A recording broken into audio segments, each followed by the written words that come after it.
So at his rally in Tulsa, Donald Trump said something that's absolutely true. If he gets a statistic even slightly wrong, even if it's just a rounding error or he's off by 1 or 2 when citing a statistic, the media is going to go after him to claim he lied. They're going to try and fact check him. He brought this up when he was retelling his story about how he slowly walked down a ramp to stop himself from falling, and the media claimed that it was because he secretly has Parkinson's. No, the sun's going right like that. But I make this speech, right? I salute for probably an hour and a half, maybe more, but around that. Watch, if I'm off by 2 minutes, I'll say, he exaggerated. It was only an hour and 25 minutes. He exaggerated, he lied, he's a liar. These people are sick to fake news. Trump was right. The New York Times did fact check pretty much everything he said in his speech. And I read through it. I'm not going to go through all of it. But one thing did stick out to me, and that's this paragraph right here, where Donald Trump said that the murder rate in Baltimore and Detroit is higher than El Salvador, Guatemala, or even Afghanistan. Now, the New York Times reported that as false. And the reason is not because it's really false, because they admit that Baltimore and Detroit have higher murder rates than Guatemala and Afghanistan, but they say that El Salvador's murder rate is higher. And they say that because they're using 2017's numbers. You look and they say that 2017 is the last year in which there was data for all locations. So that's the reasoning that they use to have to use 2017 data. Here's the problem. The reason that there isn't data for all of those locations in 2018 or 2019 is because Afghanistan is notoriously slow at releasing its internal government statistics. It's not going to happen fast. It's Afghanistan. But no one in any position of authority thinks that Afghanistan is going to have a surge in murders, either in 2018 or 2019. They have other violence they have to deal with. Make no mistake. They have ethno-religious conflict. They have terrorism. But intentional murders, just killing people, homicides, are not spiking in Afghanistan to a level significant enough to throw Trump's assertion into doubt. So there's no reason to use 2017 statistics, because 2018 and 2019, when you get Afghanistan in the mix, isn't going to change anything. But the reason that they use these is because 2017's numbers help them, because El Salvador had a very high murder rate in 2017. El Salvador's murder rate was 61.8. And when you look at Baltimore with 55.8 and Detroit with 39.8, 61 is greater. Here's the problem. The data is out for El Salvador, and it doesn't help the New York Times case. This is data put out by the Bureau of Conflict and Stabilization Operations within the State Department. It looks at El Salvador, and it actually gives them a homicide rate for 2018. And it says that the homicide rate for El Salvador was about 50 homicides per 100,000 people. That's significant, right? That's very significant.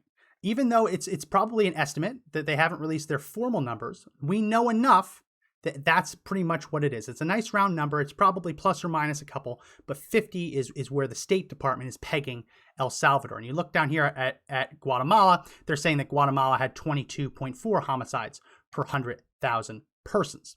So to claim that there's no data available for 2018 is a lie. And they're using that as a way to escape having to do a real fact check by being able to say, oh, well, we don't know the numbers for Afghanistan, so we're just going to go back to 2017. It's a lie. But it gets even worse. We know that El Salvador's murder rate is trending down even more. This is an AP report from November 1st, 2019. And that AP report says that El Salvador's president reports that the country's homicide rate has fallen to its lowest level in decades, with an average of 3.6 killings per day in October. And he said that if this October rate would hold through the rest of the year, the country's homicide rate could fall as low as 20 homicides per 100,000 people for 2019. So again, we don't have the formal official numbers, but we do have this from last November where the president's saying, we've done such a good job cutting homicides that if we're on pace, we could see 20 homicides per 100,000, which would be an incredible improvement against the 61 that they'd seen just 2 years earlier. This is the Overseas Security and Advisory Council, a part of the State Department, and they released a 2020 crime and safety report for El Salvador. And their official documentation pegs the homicide rate in El Salvador at 36 homicides per 100,000 people in 2019. So that document we just looked at, saying that best case scenario it could drop as low as 20 homicides per 100,000, the U.S. federal government says they didn't get that low, but they averaged about 36 homicides per 100,000 people in 2019. So when the New York Times says that they have to use 2017 numbers because there's no way to judge the veracity of Trump's claim with 2018 or 2019 numbers, they're lying to you. This took me 5 minutes. This took me 5 minutes to find and to prove that the New York Times is lying, or at least deliberately telling a half truth and not giving you the full information. There's no way that the New York Times wasn't able to find this. They didn't want to find this because it's far better for their mission to present Trump as a liar. And to use 2017 numbers to fact check a claim in 2020 is far better for them than for the readers. But now I know what you're saying. Just because El Salvador's rate dropped that low doesn't mean that Baltimore and Detroit also went up or even higher than that. Trump still might be lying. Well, no, actually, Trump is telling the truth. This is from the Detroit News, and it reports that Detroit ended 2019 with an uptick in homicides, and they pegged the final number at 40.4 homicides per 100,000 people. Detroit in 2019 had 40.4 homicides per 100,000 people. Baltimore was much higher. Baltimore did not see a drastic enough cut in homicides to rival either of the other countries that Trump mentioned. So why am I mentioning this? Why am I mentioning this? Because the truth is supposed to matter. The New York Times is supposed to be relied upon for accurate information. Donald Trump made a statement in 2020, and instead of finding the best information and data available to basically judge whether it's true or not, they were intellectually lazy and or deliberately manipulative. This is not real journalism. They have an end result. They want to present Donald Trump as a liar, and they find the data necessary to achieve that end. It took me 5 minutes to find the data I just showed you and to prove that the New York Times is lying. 5 minutes to prove why this is a complete BS fact check.